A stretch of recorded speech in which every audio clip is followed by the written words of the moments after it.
Do you want to do... Hannah said we should do an intro with the piano. That'd be great if I could play the piano. I think that would make it better. That would be better. Not being able to. All right, here we go. Ready? All right. Actually, that sounds ominous. You know, like that sounds like it's something evil. Yeah. But the scale should go up, right? It should be like... Okay. That sounded even worse. That sounded even worse. How about like a...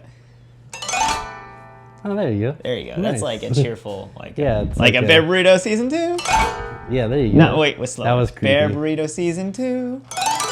That was it. I like that. There you go. Yeah. It's kind of like an after-school special. Exactly. It's like, hey, the more you know.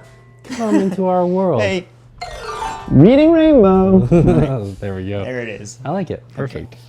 You just keep all of that. That was our introduction. Perfect. Yeah. Well, season 2. Season 2 of Bear Burrito. So right off the bat, you know, we're gonna have a more nonchalant feel about it. Yes. And we're just going to drink and talk. Drink and talk. And reflect. As we do. And muse, if you will. You fix your mic. I think it's pushing into your chest. I don't know. Yeah, that's good. Okay. Perfect. Yeah. Yeah, so I think, as we were just saying before we started rolling and doing all this, I think being able to reflect on why we started the podcast in the first place, maybe even, would be really helpful to do. That'd be a good place to start. Just reflecting on the whole thing and why we did it, why we're doing it again. Yeah. Everything in the world. So why do you, because I remember the day I called you and talked to you about it. I called you and I was like, hey, what if? Yeah. I feel like I get into these states. It's almost like I've taken a drug and it's like a manic or something. And I started saying it to Katie and she's like, you should talk to Keegan about that. So she just pawns it off on me. Yeah. And so I was like, I don't want to listen to you talk about that stuff. Yeah. I was like, Katie, what if we did a podcast on like outdoor stuff and yada yada, and she's like, yeah, you should talk to Keegan about that. And I was like, yeah, I should. And then I called you and I was like, Keegan, what if? And obviously it was into it because most of the stuff that your crazy ideas, you talked to me about it. I'm like, yeah. Yeah, of course. Why not? I'm 100% in on whatever you just said. It's like, you might have to remind me what you said later and what the details are, but I'm definitely there. I think the reason why we wanted to do it is because we're both passionate about talking about the outdoors with each other, and we were going to do it anyway, so might as well record it. Yeah. And also, we wanted an excuse to get together and talk and have fun and drink. Right. Yeah, exactly. Which we already do. The more excuses, the better. Yeah. Well, and I think what's funny is that... Especially nowadays. Yeah, I think what's funny about it, too, is that we were, already hanging out a lot and talking about things a lot, and we wanted to... I think like most people do, they think their ideas are interesting. Yes. So they want to record them. But I think you and I thought we had enough of a niche that it actually could be interesting to talk about. It wasn't like we were just wanting to do another banter podcast. Right. Where we just talk about random things. We actually wanted to have something meaningful to share with us. Yeah, absolutely. And I think we do. And if not, whatever, we'll listen to it. Yeah. Well, and I feel like right around the time we stopped doing the podcast was right when people were actually starting to listen to it. You're probably right. And we're actually starting to mention it. Yeah. And ask questions about it. And yeah, actually, you're totally right. Yeah. Yeah. And then of course we're like, we're gonna take a break. So it goes. Yeah. A lot has changed since then. Yeah. What do you feel like back then though was kind of your... Like, what was the thing that you were looking forward to the most with doing the podcast? Like, what were you hoping it was going to do? What were you hoping was going to happen?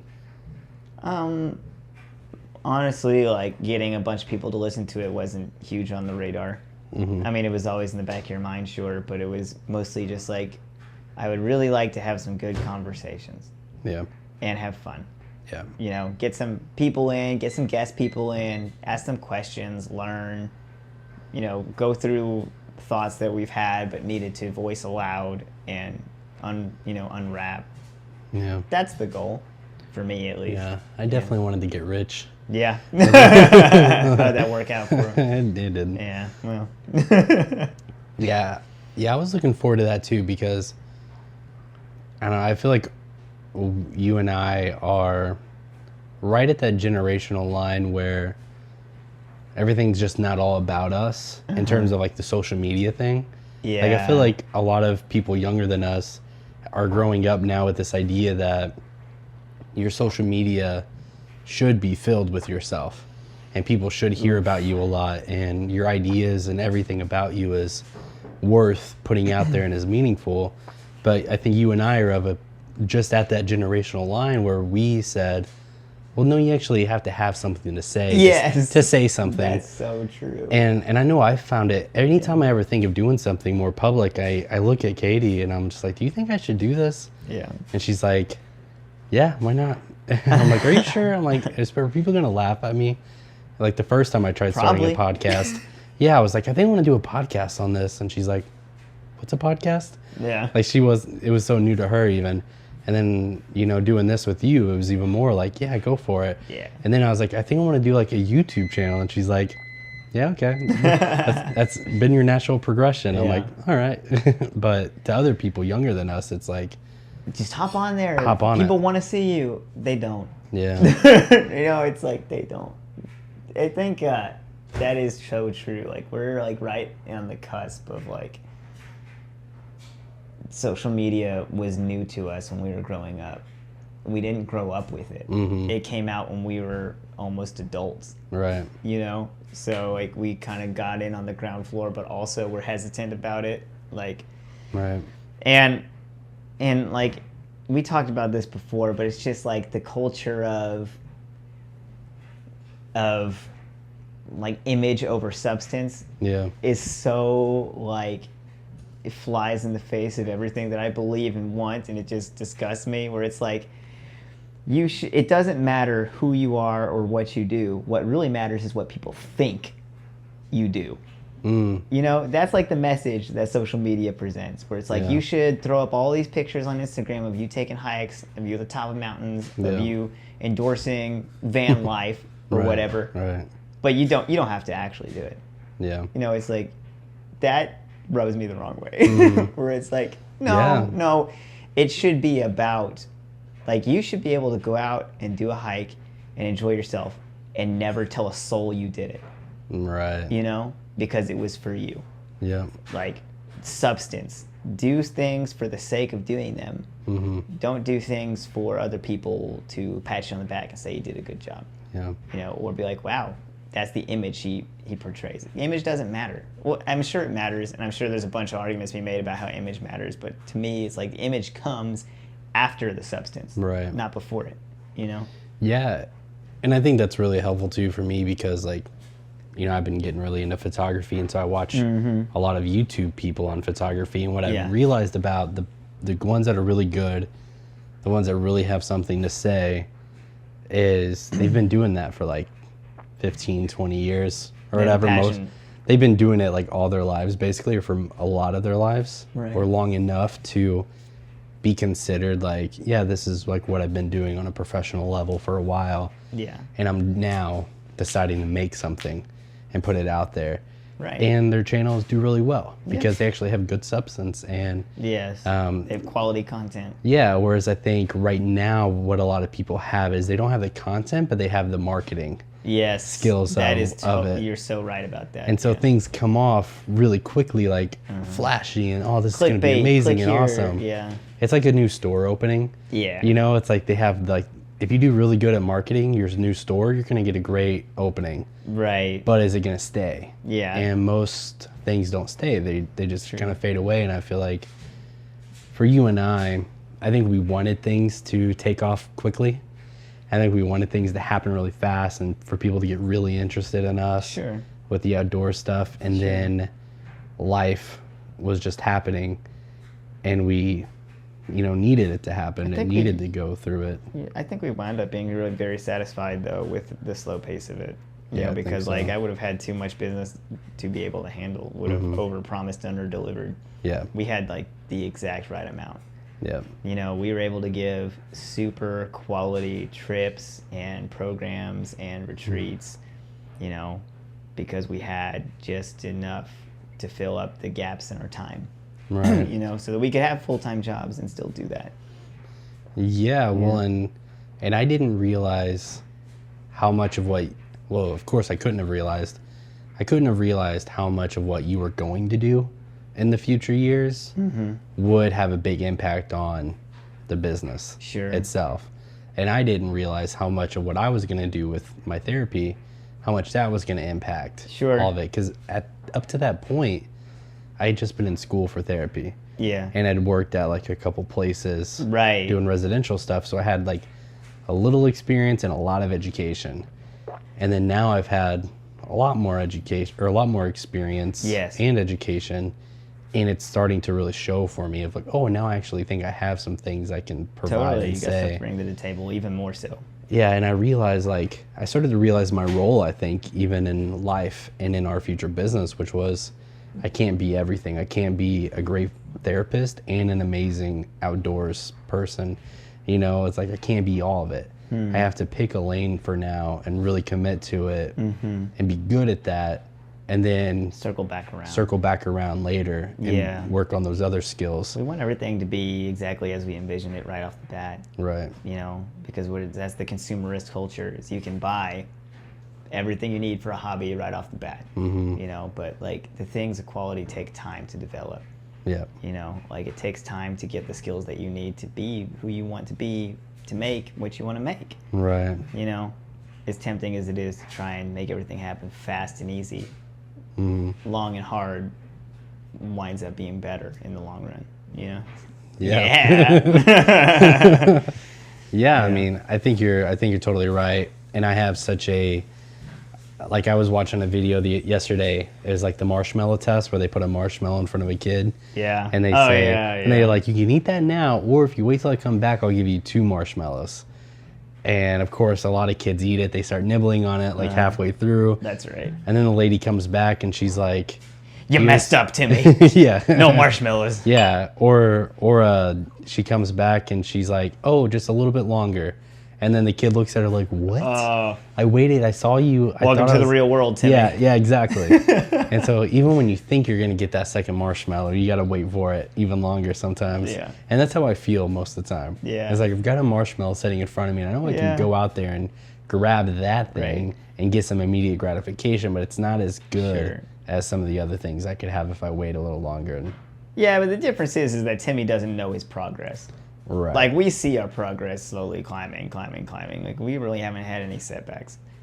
It's been like, oh, you're getting the education you need. Oh, I'm getting the education I need. Yeah. Oh, we got another client. Oh, we got another opportunity. Right. Oh, we got, like, really, we've not gone backwards. Yeah. It's been good.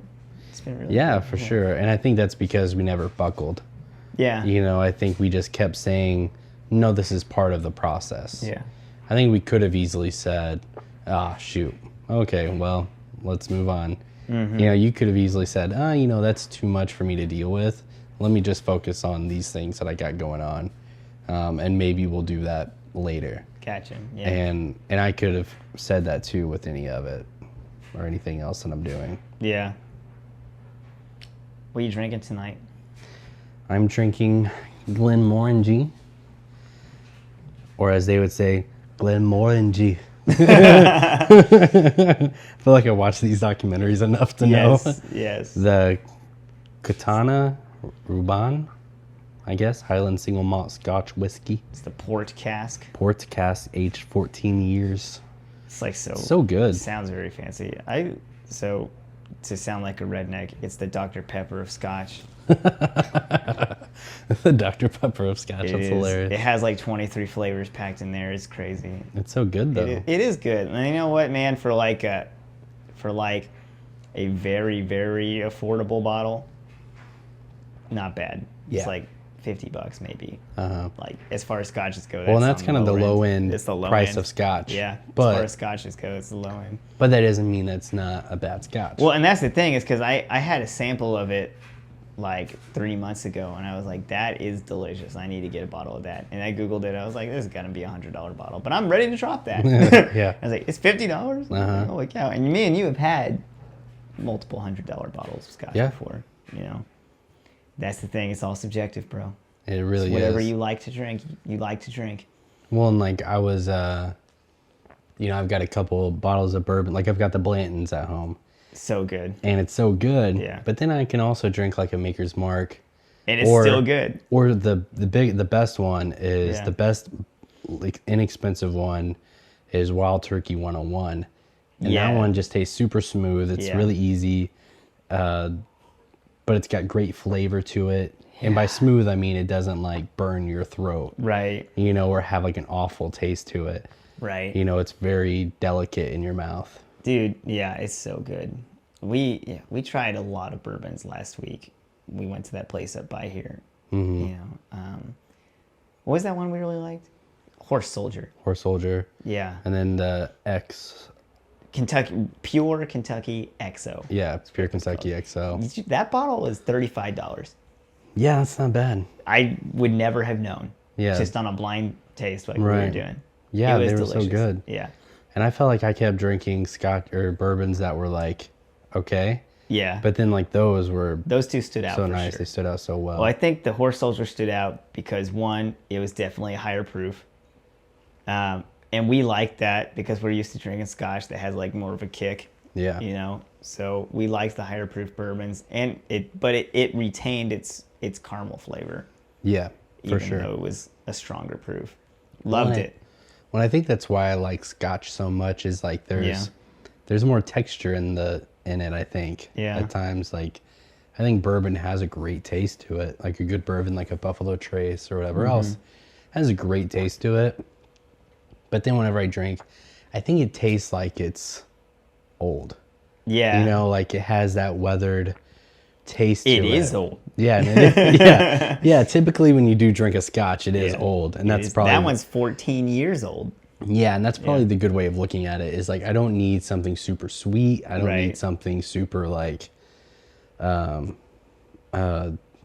don't know, like kicky or anything. Yeah. It doesn't need to be salty for sure. I don't really like that. No, I think but if I know it's- that's some people's cup of tea. But if it's, I kind of like that dry, weathered, Yes. you know, old Dude, I old love feel. it too. It's like, well, you're drinking somebody's life's work. Yeah, You know, when you really think about it, 14 years. And that's just aged. That's Right. not coming up with the concept, you know, trying different flavor profiles, Right. figuring out what you're going to put in the mash. Like, yeah. it's more than 14 years worth of work to create Yeah. your first batch. You know? Well, and I think I find that so crazy is that sometimes when you hit those like 25-year scotches, Yeah. you're almost like gambling on it. Yeah. Like on the 25, 30, because basically what's happening is they've got this 14 age one, but they've probably still got some of that left somewhere, Right. you know, in a barrel Right. somewhere. And now it's like Yeah, 20 years keep old or aging it, something. yeah. Yeah. And they're like, keep aging it. See Yeah. if something like that cask wasn't ready yet. Sure. Keep it going. And then Sure. it hits 20 years and they're like, it actually tastes worse. Right. But then 25 hits and they're like, whoa, Yes. like this paid off. Yes. And that's such an interesting concept and like patience and just like waiting Yeah. for that thing and taking care of something. It's a lifestyle. You know, those Yeah. people live and breathe it. Like, they're just, let's try it Yeah. because it'll be fun. Oh yeah. You know? Yeah. Exactly. Let's try it Well, because and this is what we do. Yeah, and that's what's so cool is like when you It's watch those cool. documentaries, you realize like yeah, there's profit, yeah, there's making Yeah. money, but man, like when you see the people do it, you can tell like it's just so fascinating for them, and it's They got just so love much tradition. whiskey. Yeah, they love the And they want to tradition make a of good it. whiskey. Like when you look at like Lagavulin, Yeah. and we're in the island of Our Isla. favorite scotch. Yeah, our favorite scotch. In Isla, it's such a small place, and the brands that are there, the Scotch brands that are there, have such a strong relationship to that area of Yeah. Scotland. You know, where they part of take their culture. yeah, they take care of the people, they hire the people. Like it's so much more Right. than just a Scotch that we as Americans or whoever else in the world It's drinks. like bourbon. It's like Kentucky bourbon. Yeah, exactly. Where it's embedded in the state, in the culture, in Right. the families, and, you know, even the communities that the distilleries sit in, like for sales. Yeah. You know, sees a lot of tourist traffic because Oh, everybody yeah. wants to go see Woodford Reserve or wants to stay there and then head up to Louisville to go to the other distilleries. Like, Yeah, I realized pretty quickly moving to Kentucky and then especially down here. Like, and then the moment I lived in Woodford County myself, Yeah. I instantly had this like pridefulness of like, Yeah. okay, I liked bourbon. Yeah. And then I moved to Kentucky and the first bourbon I really had that I liked was Woodford. Yeah. And then I moved to, you know, Wilmore. And I was like, oh yeah, I'm starting to build a collection of scotches and bourbons. And Yeah. then basically the moment I moved to Versailles, like in Woodford County, Yeah. I was like, all right, I'm like going all out I'm all and in on becoming a this. snob and Yes. drinking scotches and bourbons Yes. and seeing what Kentucky and everywhere else has to offer. You say that you're a snob, and like, yes, like we taste a lot of different bourbons and scotches, but you never are like the lower tier scotches are bad. Right. You know what? You know, Yeah. because you're always like, man, that $50, $60 bottle of scotch is really good still. Yeah. You know, like the snob would be like, it's swill. It's swill. It's for pigs. Yeah. You know? Yeah. Well, and like some of my favorite bourbons are not that high priced. Like there's that old Yeah. Bardstown, which is like 20 something bucks or a little Right. maybe. Everybody's first bourbon. Yeah. Yeah. Well, and like, I mean, Very old Barton. the one thing that I'm probably a snob towards is Jack Daniels. Yeah. Because I mean, I drink well, that was my first introduction to whiskey. Jack and Coke? Jack and Coke. Yeah, I would just drink Jack and Coke. I remember Classic. being at my brother-in-law's wedding, Right. almost a funeral. It felt like a funeral. Dude, I No, think I'm just that joking. was actually my first introduction to whiskey. Yeah, It I was was at a at- friend's bachelor party, and he was like, "This is Jack and Coke," and I had it for the first time. Yeah. and I was like, "This is delicious." Yeah, You know, I so, was. yeah. Yeah, dude, that wedding was so fun because it was an open bar. Yeah. You know, Greg, he just like kind of went all out for everyone. It was in this like hotel and there was a dance floor and everything. And so Mm-hmm. I'm in line and wanting to get a drink and I'm like, I don't know what I'm going to get. Like, I don't know what cocktails are and Right. everything else. And I just know Jack and Coke is a Right. thing. And so I told the guy, I'm like, yeah, I like a Jack and Coke. Right. And this person goes, oh, a man's drink. And I'm like, Is it? I guess so. And so then I just kept ordering Jack and Cokes, Yeah. you know, from then Yeah. on. And after a while, I was just like, Right. yeah, what other kind of things can I blend here? And Dude, it's so weird because like I feel like a lot of people's bourbons journeys are the same. yeah, It's like you start with Jack, and then the bourbon that opens your eyes is Woodford Reserve. And then you find even better ones. Because you're not the only person, because that was me too. Yeah. Because I started with Jack and Coke, and then I had Woodford Reserve for the first time, and I was like, this is really good. And then I had Woodford Double Oak, and I was like, Yeah. bourbon can be better? yeah, no, You know, like it can be better. right, And like, I feel like you were on the same path, like Yeah. that happened to you too. And then there's a guy in the fire department that I was talking to, and he said, yeah, the first bourbon I had was Woodford Reserve. And he said, and I said, it was so good. He said, I had a Woodford Old Fashioned. He said it was Okay. delicious. And I started trying different old fashions. And he's like, and before I knew it, I was really into bourbon. I was like, Woodford is how it the happens. gateway drug yeah, of bourbons. I think so. And it's so like, let me check this real quick. Sure. Okay, we're still going. Sorry. You're kidding. Didn't want to interrupt the flow, but Yeah. well, and I think that that's interesting too because with Woodford, I think it's so marketed, like it's just such a popular Kentucky bourbon Yeah. around here that See, I feel it's easily like accessible. It is a popular brand, but I feel like it's a less popular brand. Really? Because like if you go to like Florida or California, they're gonna have Jim Beam, they're gonna have Maker's Mark, but they might not have. They might have Four Roses, but they might not have Woodford Reserve.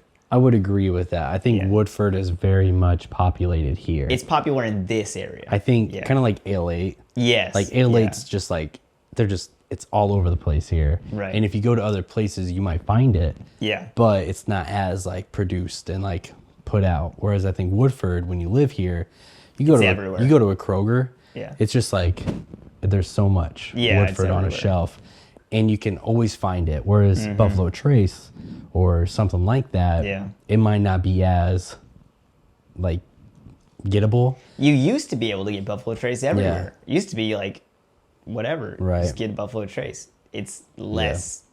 It's hard to get now. Right. I don't know. I feel like because bourbon's exploding. Like bourbon's Yeah, I blowing think it up. is. I think it is. Yeah, well, I think a lot of younger people like you and I, in that documentary I watched, they talked about how like in like our parents' and grandparents' days, gin kind of hit. Oh yeah, You know, yeah, gin and clear Right. liquors and everything, vodka. Yeah. It all hit. Making James cocktails. Bond. Yeah, James Yeah. Bond, martinis, and Yeah. everything else. It just became so in fashion Sure. to do something more fun and unique and whatever. Whereas our generation realized, oh, like we need something like with tradition and content and, and character. Yeah. We're like looking for something deeper that reminds It's us weird. of the I feel past. like millennials, like started this trend of caring about the sourcing of your consumerism, right? Millennials started really caring, is it organic? You know, like, Yeah, where does exactly. this come from? What was the chicken's name? Was he a mean chicken? Right. You know, whatever. Well, yeah, because we had like, you know, like there's like the hippie generation. Right. And I feel like there's the hippie generation.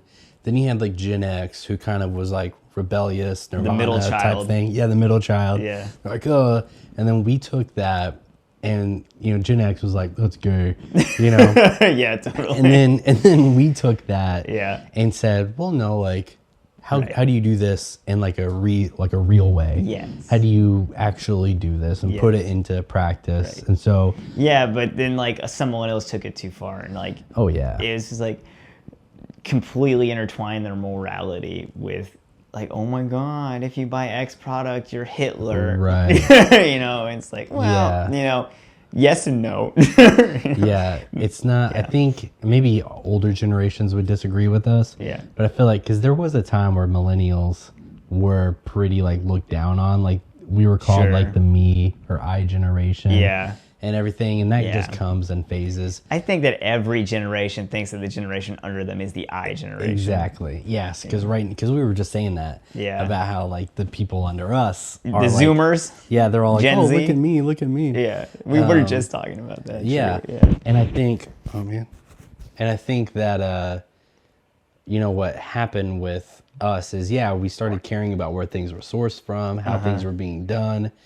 I mean, look at people like, I mean, you and I have talked about people like Wendell Berry, and it's like, there was a time where that guy was just like lost on people. Yeah. And then our generation comes and we go, oh, there are some interesting figures from back then saying things that apply to us now. And I think what happens is we see a future generation sees the effect that a past couple generations was warning about, and we relate to them, and we will go, oh, what else can we pull from that era? You're right. That was good. I think that we're in the information age.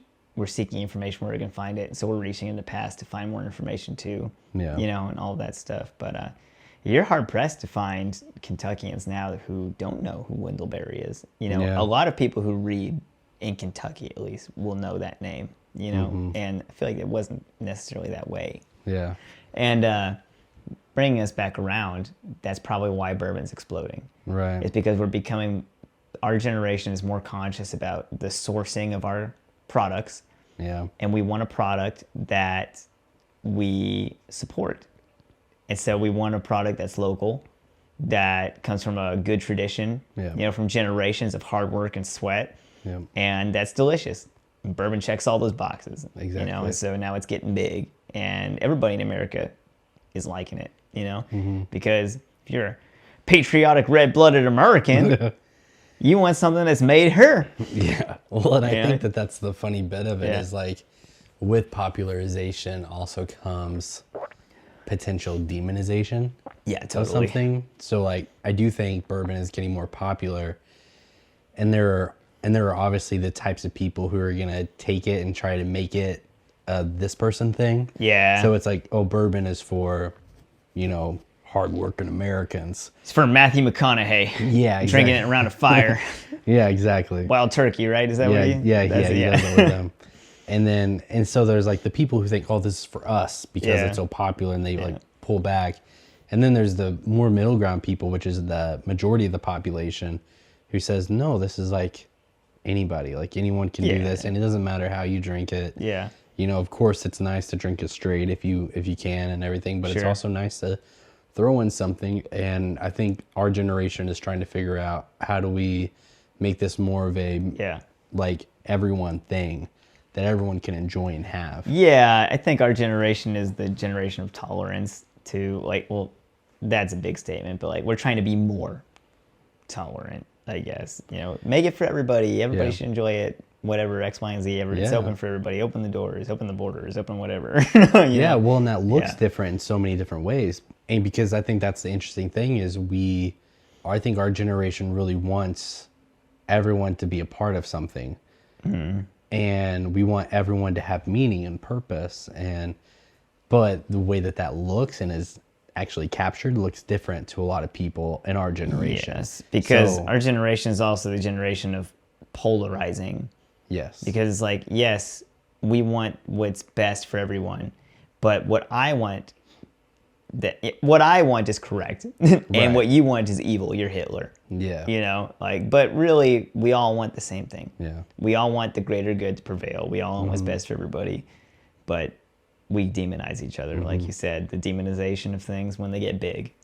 Well, and I think our generation probably does a better job at recognizing that the demonization isn't always the correct thing to do, because again, we live in a time before social media Yeah. was so big that we know that the majority of interactions you have with people Yeah. is very benign and is very Sure. enjoyable.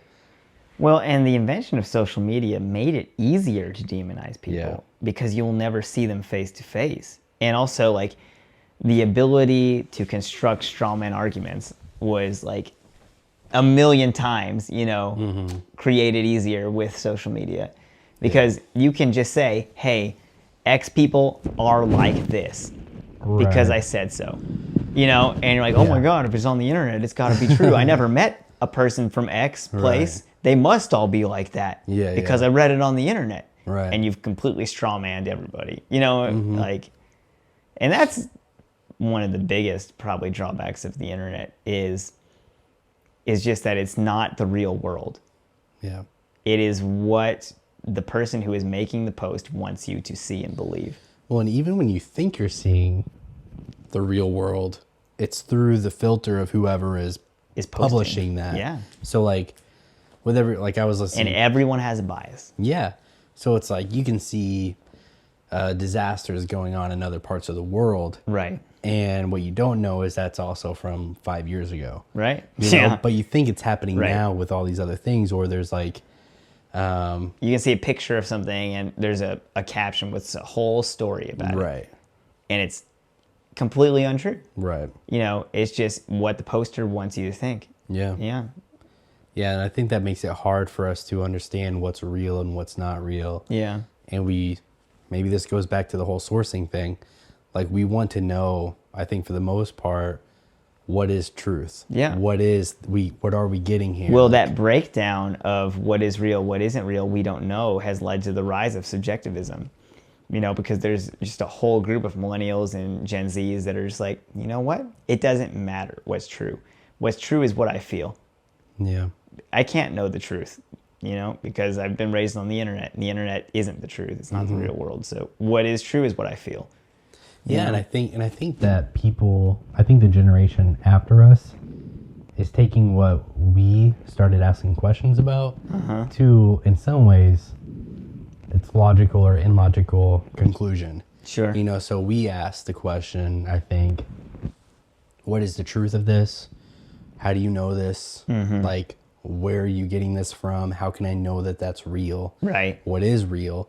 So like we started, I think conspiracy theories probably went up. Oh, definitely. with our the internet, generation. in our generation, And definitely. with the internet, we started asking way more questions. Because we also invented, because with the breakdown of absolute truth, we invented, okay, we can't know absolute truth. Right. So my ideas about what is reality need to become absolute truth, and I will make that no matter what the cost. So I'll tell lies if it means the advancement of my idea. Right. Because truth doesn't matter. Yeah. So you'll have these people telling lies on the internet that support their worldview, knowing they're lies, but they don't care as long as they win people to their cause. Yeah. And if anything, the lie is just making it easier for them. Like in their mind, like they're still right. Yeah. But exactly. their lie It's is just helping. Exactly. It's helping. justified. The lie's a tool. And so I wonder, I think our generation hit postmodernism. Yeah. Whereas now the generations after us, I wonder. Postmodern. Yeah.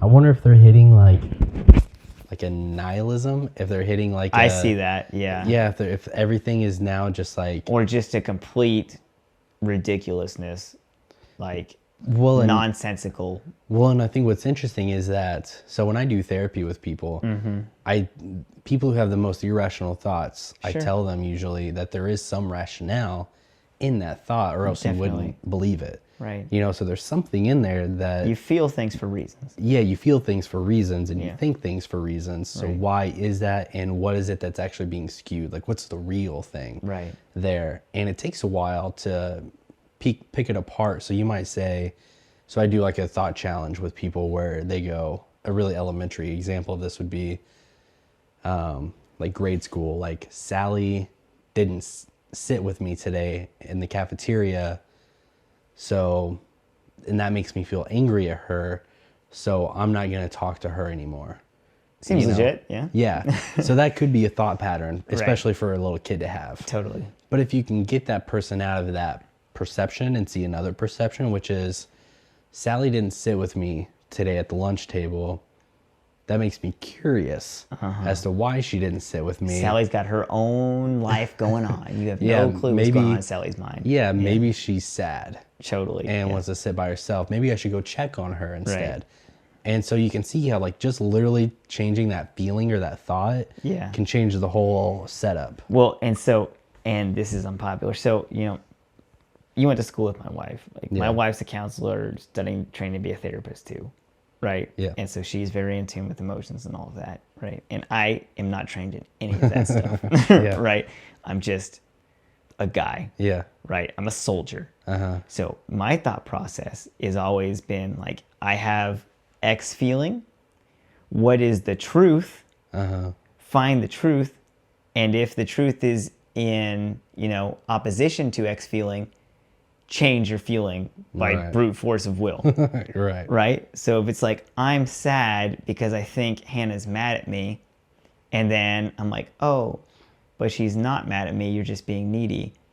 Change the feeling. Find the truth, change the feeling, right? Yeah. That's not necessarily how human beings work. Right. But that's how I try to run things. And Hannah is always telling me, like, no, like, you can't just do that. She's like, sometimes you have to feel your feelings. Yeah.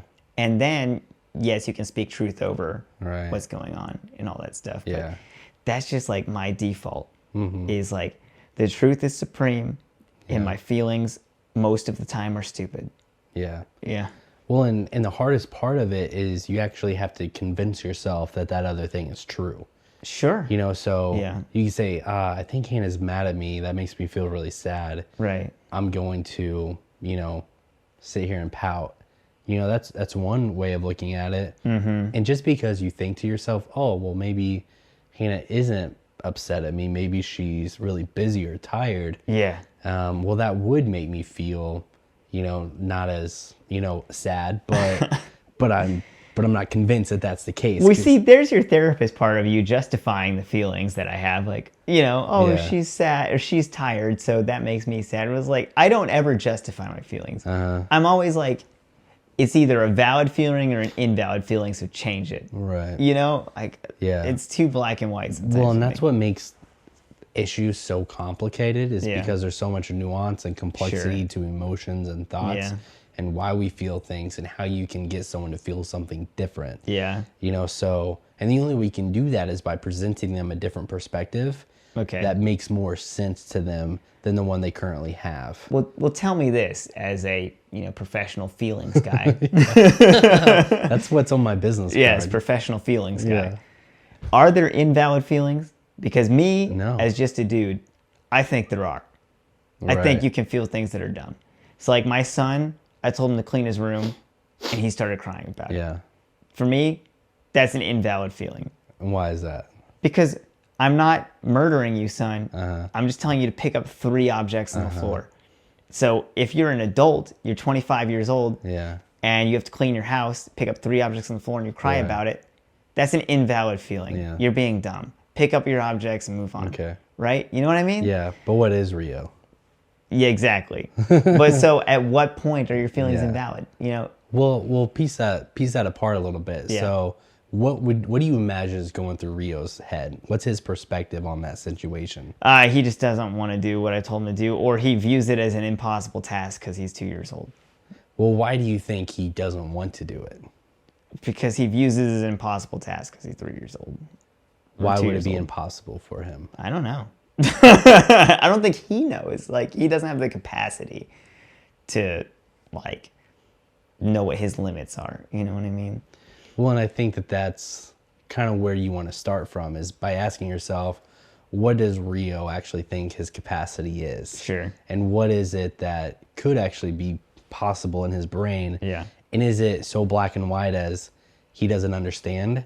Or is there some gear turning in there that says, I want to do this and I'm being told to do that? So it's probably a little bit of both. It Yeah. says, I don't want to pick stuff up because that's boring, so I'm going to cry about it and get dad to feel bad for me so I don't have to do it. Yeah. Or it could be also, I don't want to do X. I don't know how to manage my emotions about not wanting to do X. My default is to cry about it. I think that's a perfect way Yeah, of but thinking like about as an adult. So tell me this, why are all feelings valid? Because how you feel about something is how you feel about it. Regardless of what's true? Because if I Yeah. told you, if I came in, you came in the door and I said, Nick, Katie's dead. Right. And you started crying about it, obviously, right? Because you think your wife's dead. But, And then I was like, gotcha. She's not dead. So what did you do there? Yeah. What happened when you told me that Katie was dead? Your reality Yes. was that she was dead. Exactly. Yeah. And then when you said that she wasn't, Your reality was that she was alive. yeah. And now I'm making this awkward transition Yeah. into, well, what's real? Yeah. What's actually going on here? What's the perspective? So was my feeling of being really sad and valid because that wasn't the actual truth? But Well, it was your what I reality in believed? that moment, sure. Yeah. So it was valid. Yeah, but what if you continued to think that she was dead after I told you that she was alive? Were your feelings valid? Right. More than likely, what I would have felt was skeptical. Yeah. Especially if you had sold me on it. Yeah. Because if you just walked in and go, Nick, Katie's dead. Right. It's like, that's a weird joke, know? But if you had convinced me of it and then you said, no, I'm just joking, that would have taken my brain some time to correct itself. Yeah. And to go from skeptical to, proper belief again. I mean, here's the thing. I trust you. I'm probably in the wrong here. But my default is just that if something's not true, then I shouldn't believe it. I shouldn't feel X emotion. Yeah. So, I mean, you're going off of what's reality and what's not reality and being convinced of that thing or not. Right. So if I told you that the grass is purple, what would your thought right now be? You're dumb. Yeah, exactly. If you looked outside and saw that the grass was purple, what would you think? Well, color me stupid. Yeah, exactly. It's been like that the whole time. Yeah, and so then if you were to see that, your thought of, oh, the grass is not green, it's purple, well, you're not invalid for being skeptical and being weirded out by that. I think that the keystone here, though, is being able to adapt your emotions to truth, to reality. Because if I showed you Katie and you were still no, she's actually dead, and we're still mourning her, and I was like, no, she's right here in front of you, and you refuse to believe it, and that's the point where it's okay, your feelings are now invalid. This is dumb. My feelings would be invalid to you in the sense that I don't know what to do with this at this point. You're being ridiculous. Yeah, to you, I'm being ridiculous. This is going on. And so then if I'm but if I'm truly in distress for whatever reason, then either one, I'm manipulating and lying. Right. Or I legitimately have something going on in my wiring in my brain. That's causing me to be like this. And then you have to piece that apart. And that's why people go to hospitals and I'm aware. and get help, because there is something off in their brain. So their feeling isn't invalid, but to the extent that you're going to give into that feeling, that's where the thing. You know what? I'm coming more over to your side, because what I'm hearing you say is that feelings are always valid because feelings are based on your perception of reality. Yeah. And if you perceive reality as a certain way, feeling is gonna react. Where the disconnect is when reality is proven to be otherwise, and you would rather, instead of accept the truth, continue feeling a certain way. That's when it becomes absurd. That's when we would call something absurd. Yeah. And that's when you have to take more action towards something, but it's a different action. So yeah, for you, that's why like you stop enabling people with like drug and Yeah. alcohol issues. Yeah. You know, is because you say, okay, I can't just keep enabling this behavior. I'm gonna have to get you help and treatment somewhere. Totally. You know, Yeah. and with Rio, it's like, hey man, like I've told you this 1,000 times. Like Yeah. now you're just gonna have to do this because I said so. Right. You know, like there comes a point where you can't just keep giving into his Yeah, you feelings. You can't. have to draw a Can't. line. Well, and that's the thing is that, especially like with that kind of thing, like constancy is key. Where it's like every night you have to pick your toys up. Yeah. Even if you're sad about it, you still have to do it. Like it's okay to be sad about it. You know, it's okay to whine about it. Yeah. But the end goal is the same. Your toys have to be picked up at the end of the Right. night. You still have to do it, right? Yep. And you crying about it is not going to make me bend. Yeah. You're still picking your toys up, you know? So I guess your feeling's not invalid, but it's inconsequential. You're still To an picking your extent. toys up. Yeah. Yeah. Yeah. Because there definitely has to be, with certain things, there has to be that line drawn.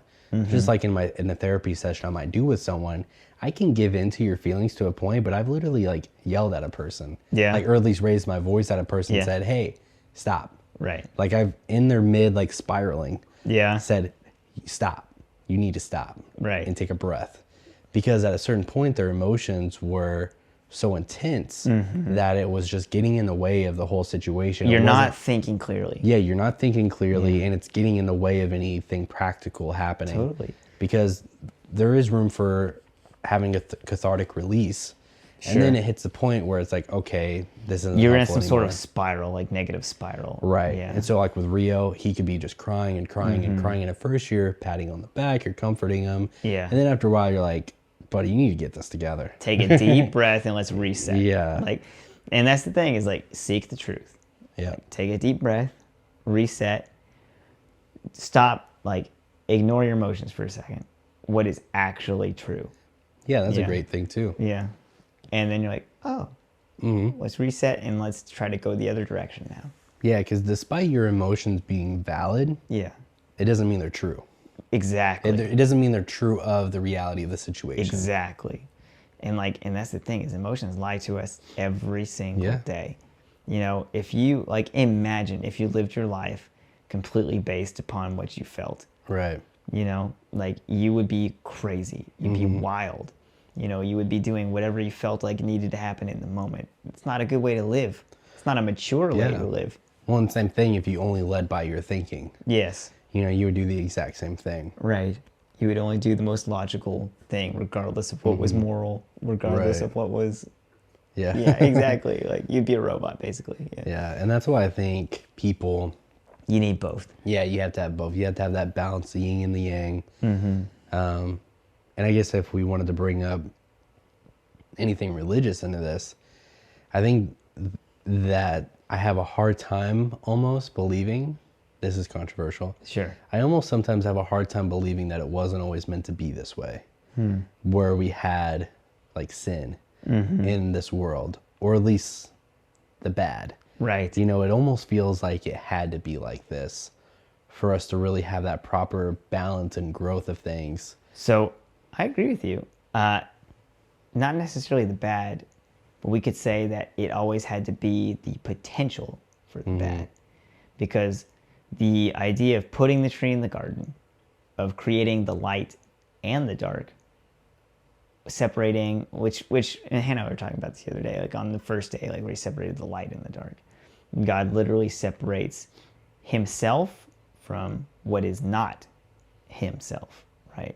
A lack of himself. Exactly. And so the idea behind that is that the potential to do wrong creates free will, Yeah. right? Because without free will, there is no love. Because if Hannah could not choose to love me, then she wouldn't really love me. We've talked about this before, that like marriage and love is a choice, right? Like you have to continually choose to keep loving a person. Otherwise, it's not actually love. You're loving a robot at that point. Or you're loving a hostage, you know? Right, yeah. So the potential for mankind to stray creates the ability for them to love God and for God to love them, because The ability for God to keep loving you even when you do stray is a stronger form of love than if you never did, right? And the ability for mankind to be reconciled to God and choose to follow him when they could choose to gratify themselves instead is a more powerful choice than never having it at all. So I agree with you that we were always supposed to have the potential to sin and thus the emotional spectrum. Yeah. Right? Yeah. Yeah, because I always find, being at being at the seminary, we heard a lot about John Wesley and his thoughts on the garden. Mm-hmm. And his whole thought was that God's plan was to slowly introduce things. It was never to keep people away from the idea of good and evil or anything like that. It was to always slowly introduce concepts and give like a guidance. Maybe. So that way we could, and it's just a theory, so that way we could like understand the implications of things and everything else. But, I guess his thought process would have been that people were a little too jumpy at, jumpy at curiosity and everything else. So yeah. I mean, it's a maturity thing. When you put a marshmallow in front of a kid, he's going to take it. Yeah, he's exactly. going to wait for it, right? Yeah. And humans were just created and we live short lives. And when given the option to worship God for eternity or worship ourselves for a small chunk of, mortality, we choose to worship ourselves. The instant gratification. Yeah. Yeah. And I think that plays a really big role into why you and I even want to do what we want to do. Yeah. I think you and I so badly want to, not that we're like perfect people or anything, but I think we so badly want to help people recognize the difference between living for yourself and then living for something more. Yeah. Not even like in a particular way, it's like helping people realize like there's living life with only a purpose of like sustaining yourself, and then there's living a life of like sustenance and growing and surviving and living. Surviving and living, striving and dying. Yes. It's like we want to teach people to grow. You're dying. Yeah, exactly. That's the truth of it. I've had so many people in my therapy sessions say the words, I'm just living right, or I'm just surviving right now, or they're like, I'm just living day to day. I just got to make it through this week. Yeah. Ad infinitum. Yeah. I've had so many people be like, I just make it through the day, and then I wake up and make it through the next day, and I don't really plan out. And then all of a sudden, and then all of a sudden I get like a couple months down the road with them, and for whatever different reasons in their life, they're like, I'm planning to go to college in the fall, and I'm doing this and that, making these plans, and I'm like, geez, I'm like, that's such a huge difference, from going to a survival mentality to a growth mentality, right? And a future projective mentality of like living for something more, and recognizing your actual potential in life, right? And wanting to do more with it. Like it's such a more freeing place of being. And it is. We're all looking. So what is it, St. Augustine, who said that there is a hole in people's hearts that's infinitely deep, and we're searching for the infinite to fill it. It's so true when you look at people searching for something to make them whole, to give them peace, a higher purpose. Like you mentioned, people, I don't want to just survive day to day. I crave something to give me purpose, to give me a reason to wake up each morning. I need something to fill this infinitely deep hole, right? And then the tragedy is people will try and fill it with finite things, an infinite space with a finite thing. I'm going to fill it with my career. I'm going to go to college. I'm going to do X. And then when you get to that mountaintop, I'm not at peace still. Right. I need more, but there's nothing more. That's why you have all these rich and famous people that they get to the top of the ladder and they're like, this isn't the top. Like, this isn't it. It's like, I have all this money, but I'm still lost. Right. I have all this success and respect, but I'm still lost. I don't feel whole. You know, it's like you need the infinite. And there's nothing in the universe that is infinite. You need something outside the universe. You need the metaphysical. You need God. Yeah. You know? Yeah, and I think that's another thing that I think millennials have latched onto more is if not a particular religion, just spirituality in general. Sure. There's been, I think, so many more people looking into spirituality in like a way of just like trying to seek out that bigger purpose. Yes. Not just seeing the world as cells and organisms and Right. numbers. They're actually seeing some deepness. Right. And I don't think everyone has yet to, most people, I don't think, have said, oh, this is the answer or this is the thing, but I know that there's something more. I think, and that is a big thing, is, you know, science has opened a lot of doors for us, but the biggest door that it's opened is the opening of our eyes that we don't know everything. Yeah. You know, we come up with the ability to detect ultraviolet light. And like, holy cow, the entire millennia that humans have existed, there's been this thing we haven't been able to see. And if we had said 100 years ago that it exists, everybody said that you're crazy. But now we can detect it. You know, what else can we not detect that exists? You know, what else do we not know? Right. And it, like we talked about, the breakdown of objective truth into the subjective has made people branch out and try and find something to believe in that's true, that's absolutely true. And they have to look for it in spirituality, you know, because science can only give us part of the answer. It can tell us what potentially exists, but it can't tell us why. Right. And it also can't tell us where to go from here. Yeah. Because no matter how much you know, you still have to decide what you're going to do with your tomorrow. And science can't tell you what to do with your tomorrow. Yeah. It can only tell you how you got to where you are now, you know? Yeah, and it can give you projections. It can give you all these things. Like we have weather forecasts and everything. And like we have all these great things. But yeah, you're right. I think science only takes you to a certain extent. It's like that logical and then emotional thing where it's like, yeah, science can be that logical piece that tells you if you do these things, you will get to this place. But, you know, That's why you need philosophy. Yeah, exactly. Like there was like a James Bond, I think it was in Skyfall, where he's talking to Q, and Q was talking about how he could do, you know, like take down like a whole terrorist organization in his pajamas on his bed. Yeah. And then Bond said, yeah, but sometimes you have to know like when not to pull the trigger. Right. Or you have to know like all these like calculated things that only you can feel and see sometimes in your experience of something.